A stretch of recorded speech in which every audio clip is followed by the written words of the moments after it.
guys, we're so excited to have you here today to join us with Greg van Eekhout for his new book, Fenris and MOTT.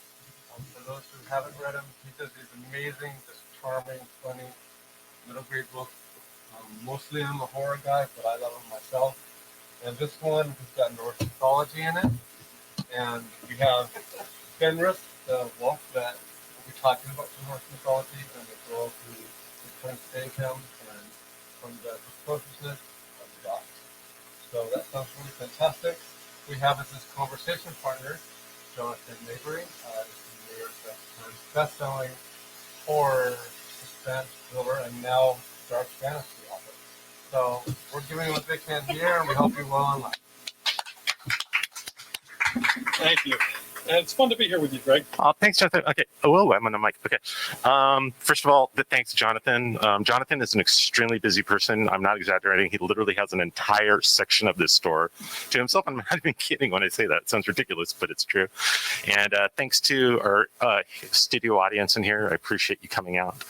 Thanks to the audience at home. I hope you're enjoying your spaghetti and your children and your dogs or whatever at home. And thanks to Mysterious Galaxy. This is my 10th book, and I've launched, I think, almost every book, with the exception of maybe one here, and they've always been totally awesome to me. So I'm just so full of gratitude. Thank you all so much. Thank you. Thank you. All right, any questions? All right, we'll see you, folks. So I want to jump right in because I love Fenris and MOTT. I think it was such a fun book. It wasn't what I expected. When you first told me about it, for some reason, I think we were at a book at a writers' conference for teens. Canyon Crest Academy. And for some reason I had a completely different take on what it was, and I started reading it. It was like, this isn't what I thought, but this is awesome. And one of the things I love about this book and a lot of your stuff is you're not afraid to actually tackle some heavy issues, but you manage to do it with a really light hand, which is a very deft thing. So let's start there. Why middle grade fiction? Well, first of all, I fell into it accidentally. I wrote, my first novel was an adult novel, and my agent at the time convinced me that it was going to tank.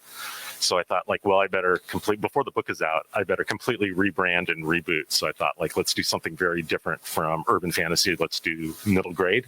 It turns out I had so much more fun doing that. I've done some adult since, but I have so much more fun doing middle grade. And I think that's because I identify, I still remember, I feel how I felt when I was 10 years old, 9 years old, 11 years old, more intensely than I feel what it's like to be an adult. I get that. And I think kids are complicated people. They're not all the same. Every kid is an individual as much as every adult is an individual. So they're complicated. They're complicated people. Also, protagonists are most interesting at a point of change in their life. That's sort of the very definition of what a story is. It's catching a person when there's change happening. And I don't think anybody is changing more than a kid that's at that 8 to 12-year-old age. I mean, if they like to draw, they're starting to become artists. Maybe they play a musical instrument, maybe they're becoming musicians, but they're definitely at a point where they're changing and becoming the person that they're going to be, at least for the foreseeable future. And I find that fascinating. It's also just the issues that you can take on as a middle grade writer are vast, and they're complicated things. I like the challenge of trying to take on big, complicated issues in a way that a kid can understand, relate to, and respond to. Well, to that point, destiny plays a big part of this story because it deals with the character Fenris, and it's not really much of a spoiler to say this because Fenris is Fenris from Norse mythology, who's going to, end the world, right? Right. And yet, there's an opportunity for writers to take that kind of topic and make it, destiny, nature versus nurture. But you had the third element. You had choice in there. What brought you to that way of handling this kind of story? Well, because I don't believe in destiny, and I don't believe in prophecies, and I don't believe that our future is determined. But so much of our fiction, especially in fantasy, is predicated on that idea. So I just kind of wanted to work against that. And, I'm bringing in part of this book. I was writing about Ragnarok, the end of the world, and it's manifested in extreme weather and natural disaster. And so much of that had a parallel to climate change, climate disaster, that I felt it was dishonest to write the book and not address that. And so much of that is about the choices we make, or the choices we force the people in power, governments and corporations, the choices they're making for us. So I see them as these big, powerful, godlike creatures, and we're the little people living under their regime, suffering from their choices, and we have to fight back against that. So that's the choice we can make. It's not whether we recycle or not. It's not whether we drive EVs or not. It's whether we force huge corporations and political entities to change the way we live, change the model that we live under. So there are all these parallels between what power is in a fantasy world and what power is in our real world. And I like to kind of draw those connections. And part of that is choice. And the adult part of you articulates that for a strong adult audience. When a lot of people go to handle tough issues in middle grade fiction, there is a tendency to lecture, to preach, and you don't. You let the characters kind of find their way through it. That's not as easy as it seems. No. So what's your process for that? Well, my process is I don't lecture and I don't provide answers, but I ask questions. I'm not giving the answers to those questions, but I'm asking my characters to grapple with those questions in the same way that my audience is grappling with those questions, in the same way as I, as an adult individual, is grappling with those questions. So if you just ask something like, is some segment of society, are they good or are they bad? And this is way reductive and oversimplifying. Like, I'm not going to tell you which. I'm going to give you enough evidence and enough instances for the character to make that choice, that decision. So what do we do about gods that control our lives? Well, I'm just asking the characters that question. The characters provide those answers. Well, in an age, I mean, like, we're right now dealing with books being banned left, right, and center because they handle complex issues, because they speak truth to kids, and you're still, your bias is still letting the kid figure it out. Are you, what do you feel about the whole idea of giving this to kids and trusting that they will be able to make those decisions or understand the issue enough to be able to make the decisions? Well, I don't know that I have any insight to what my audience is like and what conclusions they draw. I can just remember what it feels like for me to be a kid and grappling with big issues. And at the time, it was like, nuclear weapons, nuclear power, war, poverty. And I think as a kid, I had the ability to at least find some sort of ethical bedrock where at least I understood what was right and what was wrong. And it wasn't formed by people telling me that. It was formed by me grappling with those questions. And at the same time, I don't think that my books draw the focus for the complicated issues that I'm trying to deal with sometimes. They draw the focus for the fun and the cute puppy. I mean, there's a cute puppy on the front of this book, and the book is very much about this cute puppy and the romp that happens and the jokes and the humor and the fun, and that's really what the book is about. Those other more complicated issues, there's an underlying thread through that, but they don't focus on the book. I mean, they're not the focus of the book. Yeah. There's an engine that those complications provide, but this is not a book about kids contemplating what are we going to do about these gods that are a parallel metaphor for corporations and climate change. The books don't focus on that. It's a thread. And I wish I had read these when I was a kid, by the way, because when I was a kid, we didn't have many kid books. There were mostly books that they felt a kid could read. They were talking about the 60s when I was in school. These things, these books really do allow you to have fun in the real world, even though they're a fantasy setting. Was your childhood fun? I sometimes I remember the fun stuff and I forget the stuff that was completely unfun. I mean, I remember the most simple and ridiculous fun things, like you kick an aluminum can on the way to school and then you hide it And then if nobody finds you, you get to find that aluminum can and kick it on the way back. I mean, that was amazing fun. Climbing a tree was ridiculous fun. But no, it wasn't fun. I mean, because on the way to kicking that can, you know, I was stepping over like sleeping people on the sidewalk and, you know, broken glass and vomit. And sometimes there'd be gunshots. And, you know, at home, I mean, my family were hoarders. So that was like a really great place to be.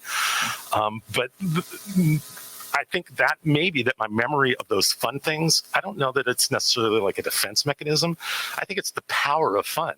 I think it's like the immense electricity and energy and strength that fun gives you so you can get through all the cruddy stuff. Yeah, that's great. Now, let's talk about Mott for a second. I love the character. She has so much going on with her. She's a fun character. First off, before I can get to the question, are we going to see more of Mott in the future, do you think? That really depends on how many cartons of books Fenris and Mott sells. I'm under contract for some more standalones, but I would love to write a sequel. I left it open for a sequel. I would love to write that. Because I read, I think, 11 of your books so far, and Mott is my favorite character. Thanks. I really enjoyed writing her. Yeah, she's great. And she also, I mean, she has courage. She has optimism. She has a lot of those things, and they're like her superpowers. You know, she's having fun in the world that that she's in. How did you build that character? Well, it is most characters, they just start with like, I don't know who this person is because I haven't written them and therefore I haven't discovered them yet. They're just a person that stands there and has to fulfill a plot function. Mm-hmm. And my entire first draft is discovering who this person is and what the most important thing about her is. So very, very early in the book, in the first few pages, she finds Fenris, this little abandoned pup, in a recycling bin, and she just decides, I'm going to make a promise, and she understands the weight of her promise, the significance of her promise, and she says, I'm going to take care of this puppy. She doesn't know at this point that Fenris is the wolf of Norse mythology who's going to devour the moon and eat Odin and all that. She doesn't know that, but she decides she's going to keep that promise no matter what. So to me, that was like my touchstone with her. She keeps her promises no matter how difficult they are, no matter how ill-advised it was to make that promise. And so then I had to give her a reason. Why is a promise so important to her? And that's when I invented her family story. Her parents are divorced, and she's got one of those dads that keeps promising things like, I'm going to fly you out to visit. Oh, it's a bad time. Or I'm going to, give you some video equipment so you can keep like making your YouTube root beer reviews, and then forgets about it. So you start to add that backstory and the family and her motivations, and that's when she becomes a real person to me. But really drove me in creating her was that she made a promise, and I had to decide, what does that mean to her? It's funny, I was actually on my balcony reading the book, listening to some music, and Cat in the Cradle came on by Ted. Oh my God. It was like the perfect song for that whole subplot. It was great. It's one of those times when you look at the universe and go, okay, fine, we're in sync here. Now, getting back to Norse mythology, though, there's a lot of it in the book. I mean, it's built around that, and you've touched on it in other books as well. Is that something that you took inspiration from the fact that, it's part of the Marvel movies, or has that always been something you've been interested in? Oh, yeah. Well, my first novel, which came out in 2008, was based on Norse mythology. Right. And that was based on a short story that came out in about 2001. So it's been on my mind for a long time. That was not a kid's book, though. Norse Code is not a kid's book. I think it was like in 5th grade, we had some kind of enrichment program where we got to get out of class and do something a little more interesting. And one of those things I got to do was read mythology. And I just simply, the mythology book that I fell in love with that we had at the school library had the best illustrations. That was it. That's all it took. The Egyptian ones, I didn't like the illustrations. The Greek ones, those weren't great pictures. The Norse ones were great pen and ink drawings. So that's always been a part of me. Also, I grew up in Southern California. So things that take place in warm climates, like Mediterranean climates, I lived there. I didn't need more Mediterranean stuff, but the cold and the snow and the storms and the lava and the ice, to me, that was really evocative and cool. Yeah. Also, just with Norse mythology, it's it's so immediate. You can feel the mud, you can see the blood, and then later on, the source materials, the Eddas, they're only a combined 150 pages, so you can really get the whole gist of the primary source material in a few hours. Whereas Greek stuff, I don't know, Homer went on and on and on and on and on. It's a lot of work. That's funny. I got into Norse mythology because of Thor. because those comics came out when I was in grade school. And I may have read some of the same, book, because I had this small book that was really beautifully illustrated. Oh, yeah. I just loved as a kid. And it was the art that drew me into it. Right. Because the art was better, the characters were therefore more relatable. Yeah, I was a bigger comics reader than I ever was a book reader at that age for the same thing. Like, middle grade really didn't exist when we were kids. Right. There were kids' books, and some of them were excellent. But the kids section of the bookstore was a little impoverished. Whereas, like, you went to, like, the spinner rack at the 7-Eleven, and, like, that was just, like, there was universes there. So, yeah, the art really, really was a part of the reason what drew me to Norse mythology. Yeah. Now, going back to Mott for a second. So she's from Pennsylvania. They moved to California. So big culture change thing. Right. I'm from Pennsylvania. I moved to California, though much later in life. It is a culture shock. It's like going from one planet to another. There's like almost no similarities. Are you from California, or did you move here and you're drawing on that? Was born and raised in Venice, California, in West LA, and I've lived almost all of my life in Southern California. I picked Pennsylvania because I just wanted someplace that seemed very different. I've been to Philadelphia and Pennsylvania. Well, I've been there once for 1 day and 1 night, for half a day and 1 night, and I just wow, the sidewalks here are literally like worn and weathered by like age. It seemed very exotic to me. So I thought, yeah, that's a very different place. That's why I chose Pennsylvania. Cool. Now, Mott comes off as really relatable. She's a fun character to read and to get to know.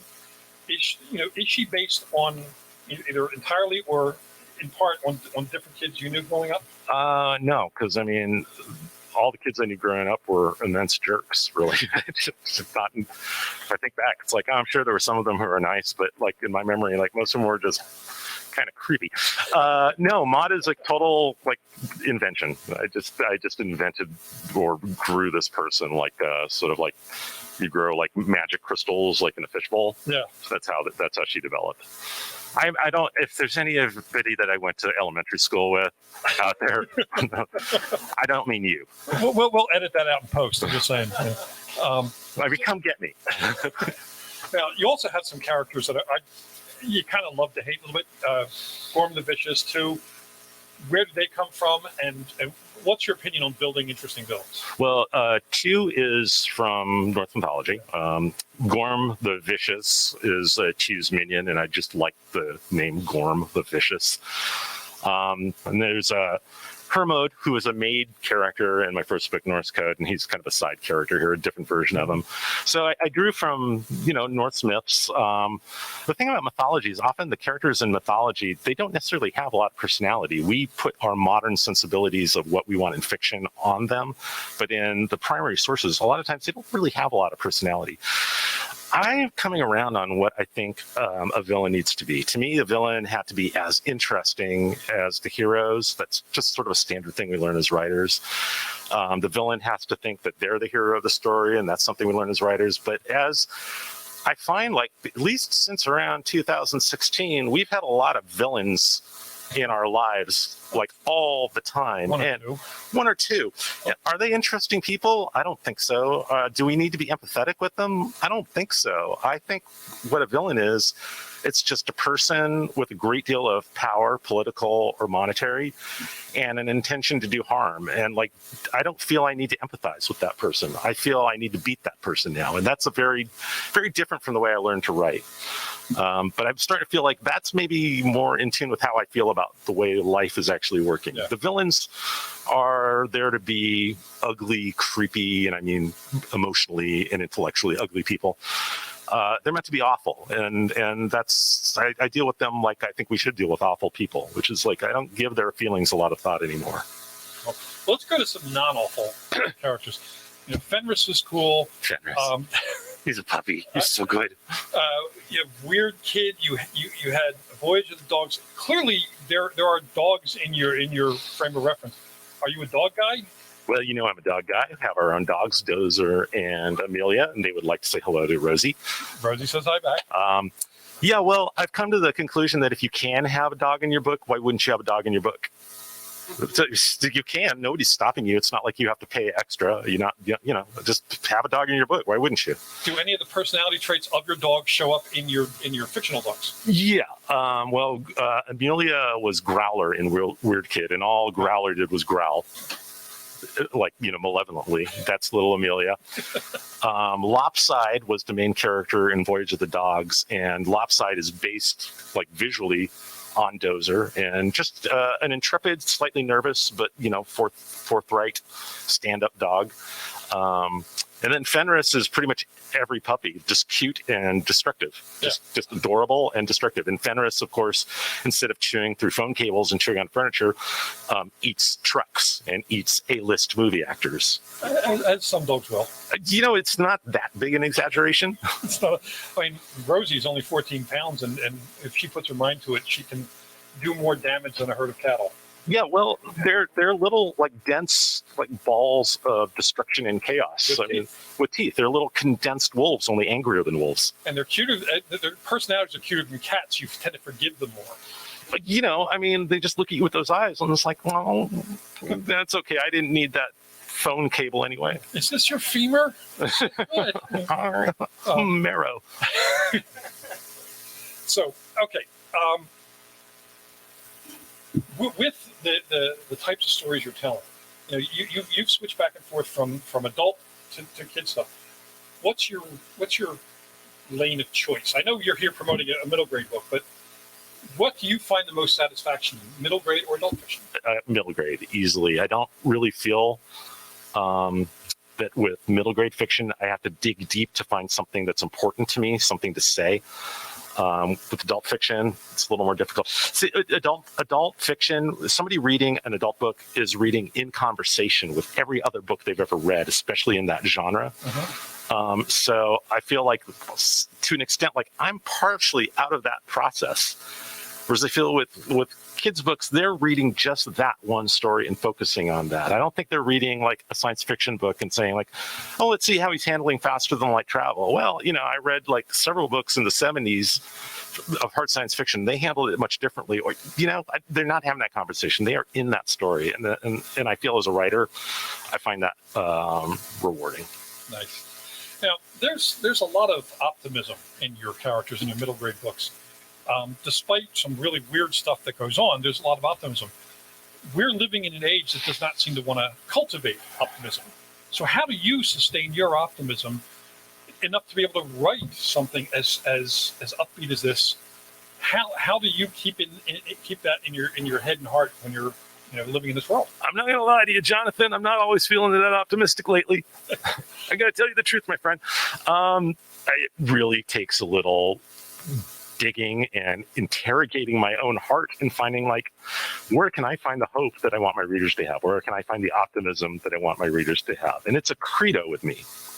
It's a deep belief that my job as a middle grade writer is to offer hope, and the messages through your agency, through your actions, young person, you can make things better for yourself and for the world. And I believe you have an inalienable right to hope.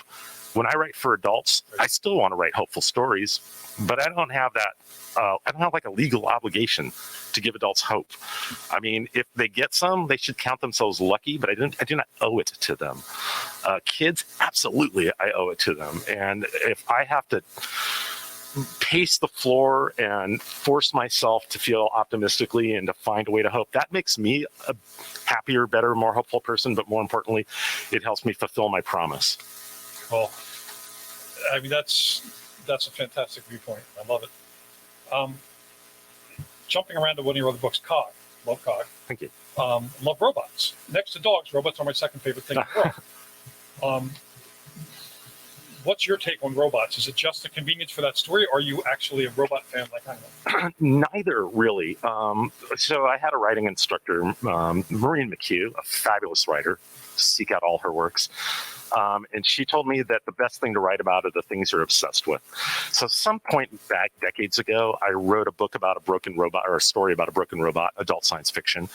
And then I came around and I wrote another one about a different broken robot, and then another one about a different broken robot. So I said, clearly I need something about, I'm touched emotionally, something about the poignance of a broken robot.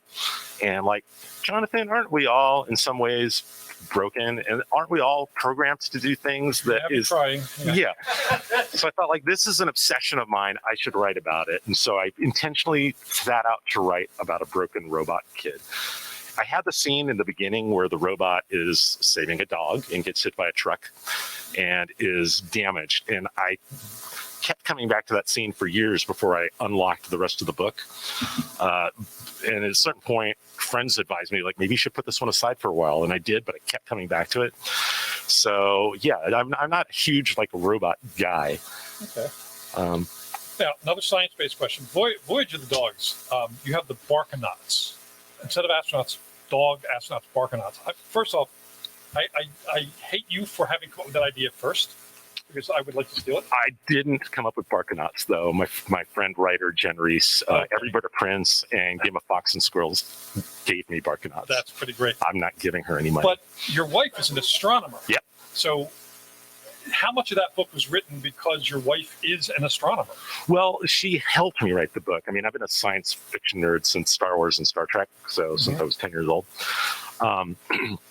But what's great about her is I can say, like, I need a planet, an exoplanet somewhere here, and she can find me a good one. Or, like, how long will it take me to get from this point in space to this point in space? And she can give me that. She was the first reader of that book. She read it late at night while I was asleep. I woke up, and the first thing she said to me, this is the first comment I got in this book, was like, dude, you got some real problems with your numbers. So any science errors were introduced by me. She's really helpful with the science stuff. She actually helped me with exoplanet stuff. And she loves doing that kind of thing. She's great. She's actually doing science stuff right now at the planetarium. Yeah, that's down at Balboa Park. That's right. Now, your books have a lot of humor in them. Humor is tough to write. I mean, it is much easier to write gloom, doom, destruction. Humor's tough. How do you get in the gear to write humor, or is it something that you just find easy? I mean, like, where's your method? It's I'm not I can't tell a joke to save my life. Oftentimes in person, rather than laughter, I just get like the looks, like.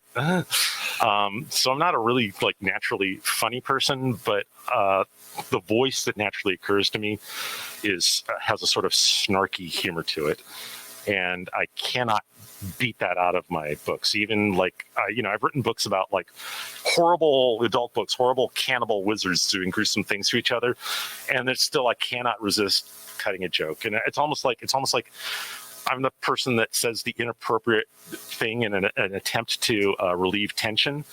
And I feel my entire books are like sort of like attempts to relieve tension, and oftentimes just failing. And there is where the funny laughs come from. Yeah, it's funny because with my Joe Ledger thriller series, there's a lot of humor in those, even though they're very dark stories. And my characters are often funnier than I am. And I don't understand how that happens. Yeah. You know why? It's because you actually have, when I'm talking to you, my brain has about a microsecond to start formulating an answer, whereas I can spend days formulating a funny remark when I'm writing a book. It's just you have like more time to process what it is you want to say.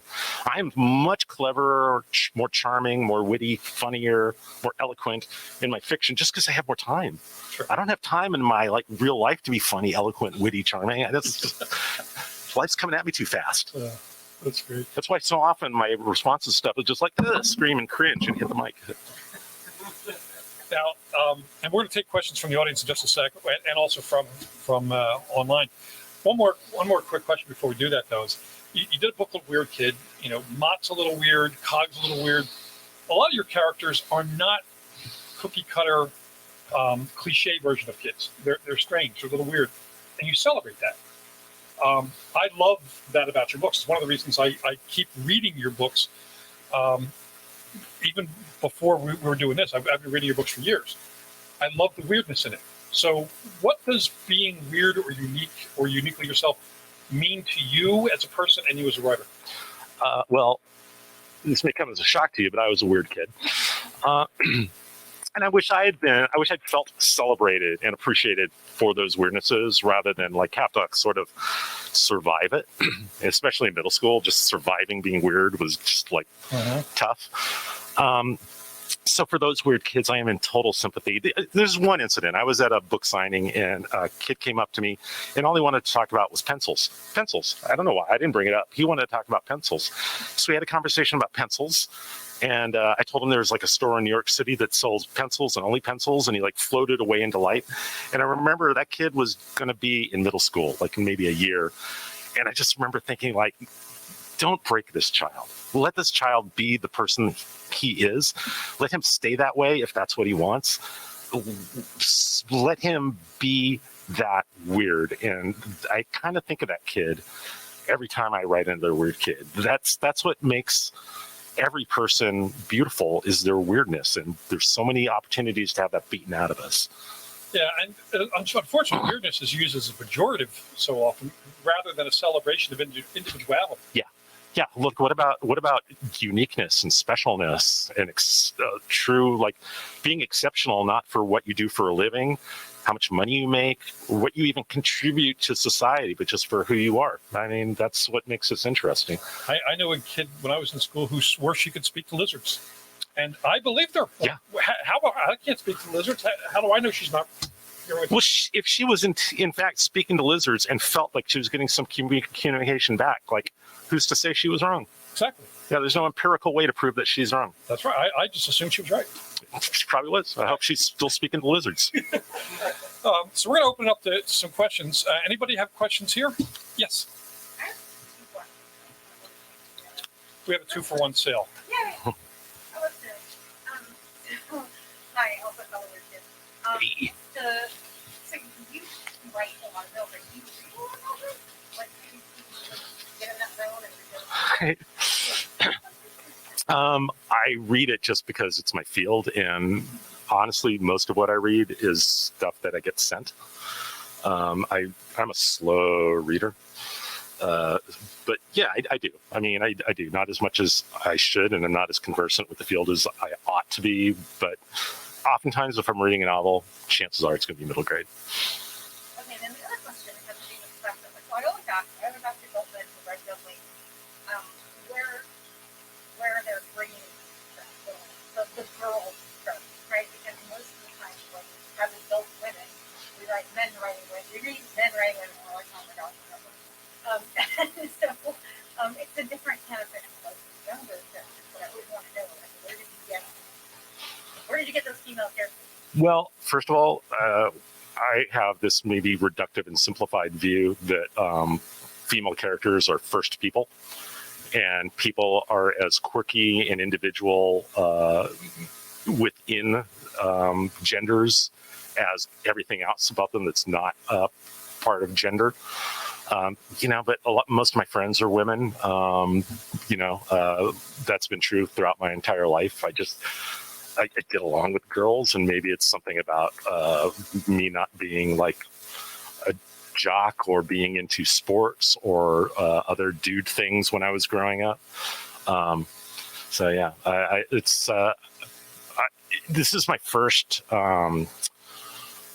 point of view character who is a girl that I've ever written in this book.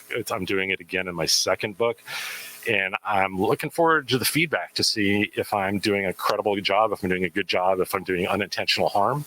And then who knows, maybe I'll stop doing it. But I just felt this character needed to be a girl.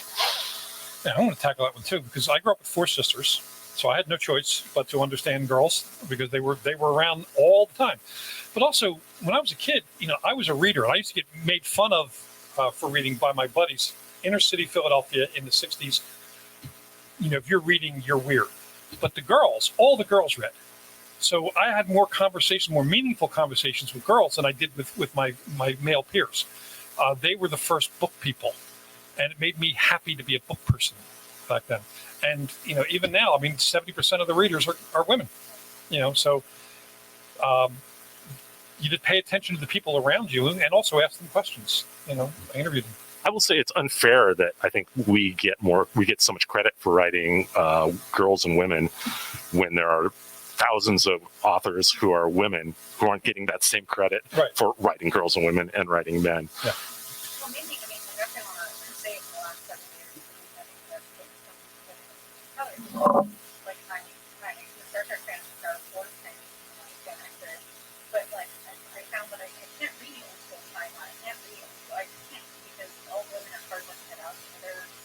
Yeah, some of that stuff is toxic, and it deserves to be consigned to the dustbin of history. Seminal, like, work. Yeah. I don't want to sit here and see myself reflected in the book. Yeah, it's harmful, and maybe should only be read for like academic criticism. I don't know. Yeah, but like, I mean, what you said right now, like, what's reflect on my adult son? It's like women primarily are female.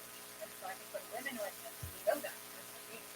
Well, we find men writing women that came and we're like, oh my gosh, yay, this person gets it. Well, Peter Jackson, when he was doing the Lord of the Rings movies, one of the things he said at one of the comic events was that he didn't know any girls who had read the Lord of the Rings books or got through them because there were no female characters of note in them. That's why he added or bulked up characters in his movies to give that voice in there, you know. But it is more common now, and that's a sign of real progress. So, great question. All right, any questions from the audience or from the other long distance audience? So this is from Kakoko, who early on in the comments said, Jen Reese, my child, is a huge fan, and they say hello.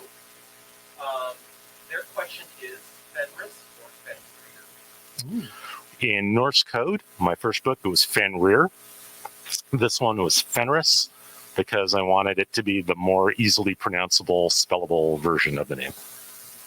My last name is Van Eekhout. I don't want to give any challenges with saying words in my titles. Makes sense. Emily asks, were you influenced by Daniel Pinkwater? I was not influenced by Daniel Pinkwater. I only started reading him when I was an adult, and I haven't read that much of him. What I did read, I really enjoyed, but no, not a big influence. Follow up on that question. It is a somewhat cliche question, but we're in a bookstore, so it kind of has to be asked. Oh, God. Who do you read and what are your influences? Lately, I've been reading narrative nonfiction. I love John Krakauer. My biggest, and also kind of an influence on like the way I approach fiction is John Mcphee. Oh, yeah. I think John Mcphee is fabulous, and I love the fact that he writes basically as if he is obsessed with a topic that there's no reason why he should be obsessed about, like cargo ships or, you know, modern cattle rustling or canoes. Yeah. Jersey Devil. My favorite of his books. Jersey Devil, yeah. I grew up in New Jersey. So you're familiar with that particular... Yeah, and actually he inspired me to write a book about the Jersey Devil, which I will be writing. Gnarly. Yeah. So, anybody else that you... Like any fiction influences, even adult writers, whatever? Oh, big Stephen King fan. The Wizard of Earthsea by Ursula K. Le Guin. I keep naming my computers Look Far after the ship in Wizard of Earthsea.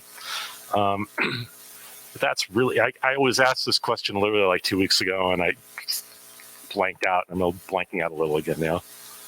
Yeah, it's funny because most of what I read actually doesn't match what I write.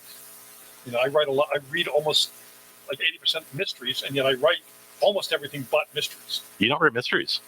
I read them. I don't write that many mysteries. Yet. Yes.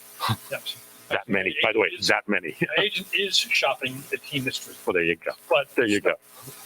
Any other questions from practice? Most of your characters are boys. Did you start out intending to write a girl as the main character for this specific story? I didn't. It just fit for some reason. This character, I thought, like, this character is going to be a girl. And, you know, most of my POV characters, my main characters are boys. There are always a lot of girls in my middle grade books and a lot of women in my adult books. I've had, in one of my books, I had multiple POV characters. One of those was a woman. So it's not that I've never done this before. I've never done this where the main character, the single point of view character is a girl. Yeah, and Mott really, I mean, she owns her place as the protagonist in this book. Oh, yeah. I couldn't see a boy in that role.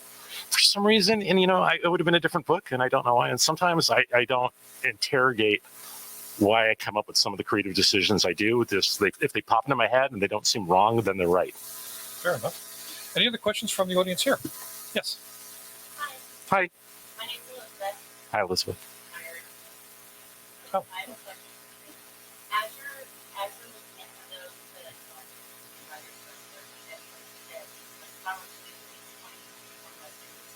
how to start developing that aspect of the character with like creation, that's sort of layering purpose to you as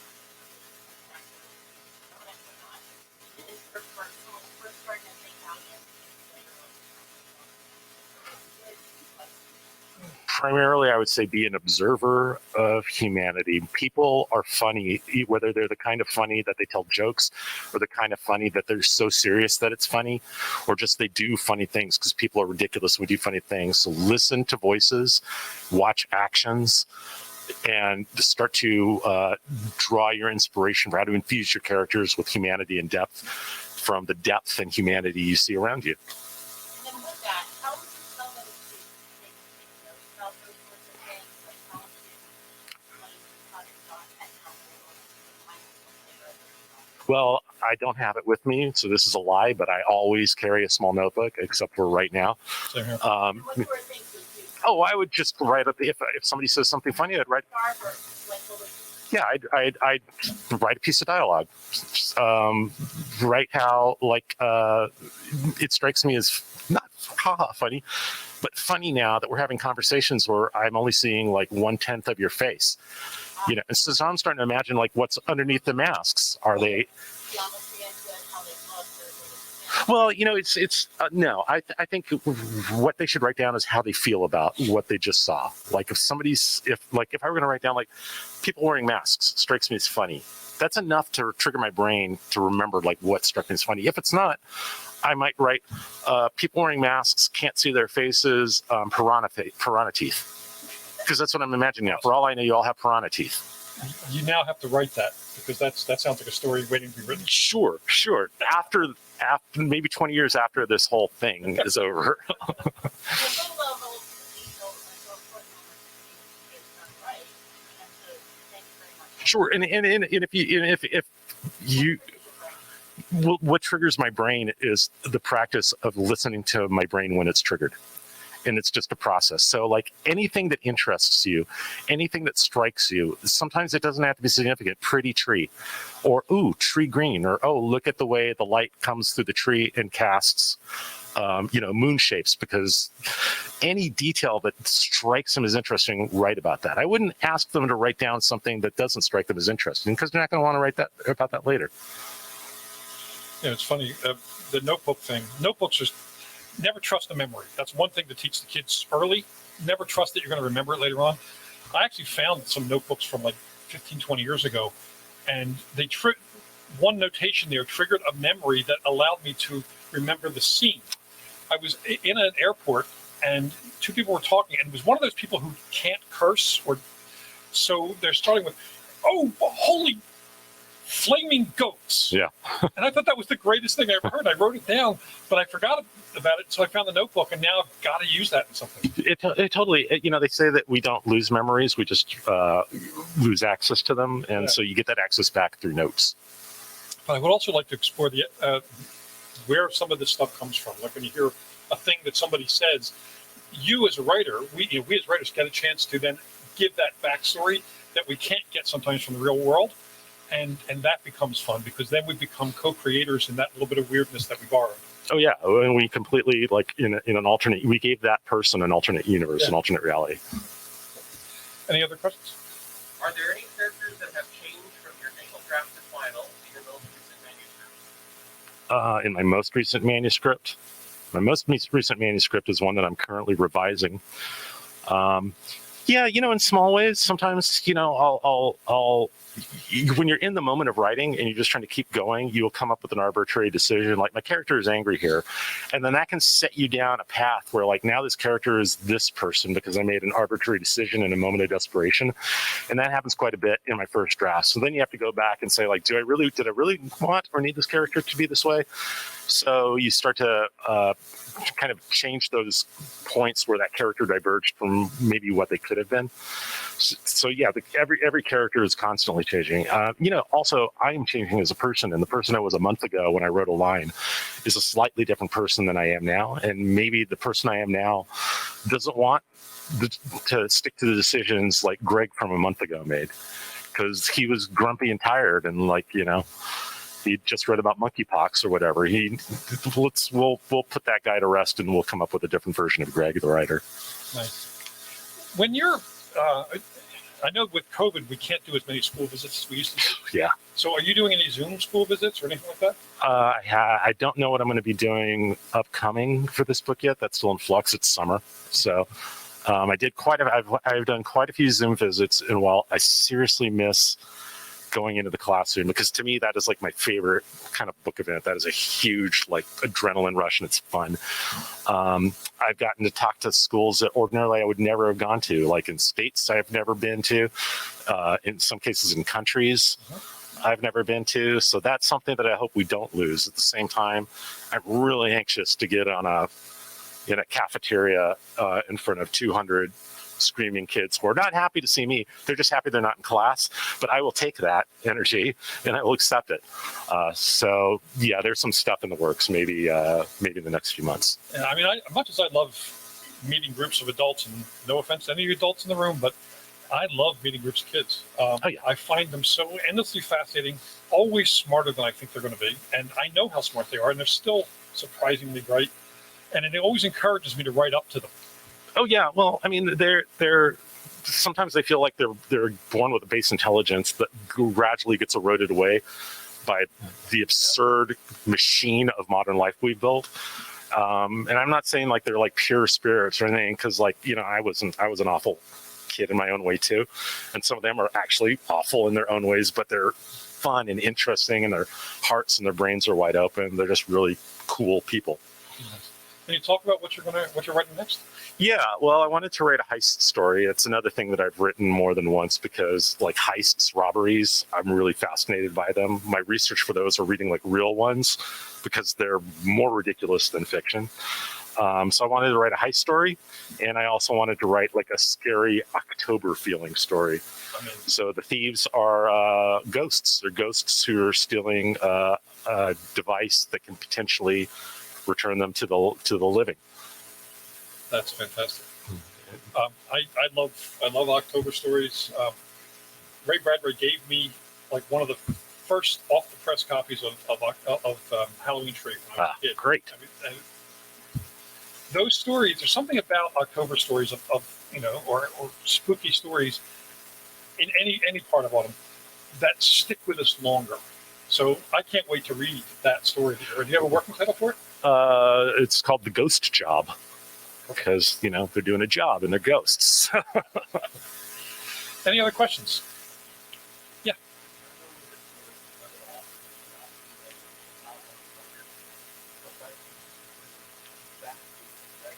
Oh, real briefly, because this is Greg's thing, but real briefly, I got into epic fantasy because my editor was having a rivalry with another imprint at his publishing house.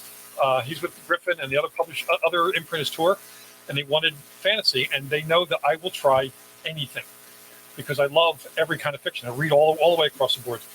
And they asked if I had any interest, and I've been reading fantasy, in fact, since I was a kid. My first book I ever bought with my own money in 4th grade was Conan the Wanderer. Oh, nice. So, you know, I dove in with both feet. And now I'm actually considering a young adult epic fantasy novel, because I think that would be the next natural step for me. Though my agent thinks I should try a middle grade epic fantasy novel. I'm not sure what that looks like yet. So, well, I guess we might find out. We probably will find soon. Out at some point. And at the rate you write, it could be within a week. It sounds too much fun not to do it. Yeah, seriously. And I'm actually going to be tapping Greg to write something for Weird Tales magazine. Oh, that's right. Because we're doing an issue next year where half the stories will be written by adults who write middle grade and so on. R.L. Stine will be our cover guy. And the other half will be written by kids. So, you know, I mentioned this to you a while ago that I'm going to be tapping you for a story. So hopefully it'll be something weird and creepy for kids. Yeah, that sounds fun. Sounds totally fun. All right. Well, thanks everyone for coming here and also for tuning in. We're going to sign some books. And please, you know, check out the other books on the Mysterious Galaxy website, because they can get any book that you want. You know, if it's not in stock, they will get it for you. And unlike a lot of the big chain stores and the online stores, people here at Mysterious Galaxy actually know the books. You can come in and have conversations. They can tell you more than just where it's shelved. They can talk about books. And it's the reason guys like Greg and I like coming here and launching books here, because we're among our nerdy, weird peers. And that's great. What he said. Thanks, Mr. Galaxy. Thank you, studio audience. Thank you, audience at home. Thanks, Jonathan. I really appreciate it. You're the best. And you are.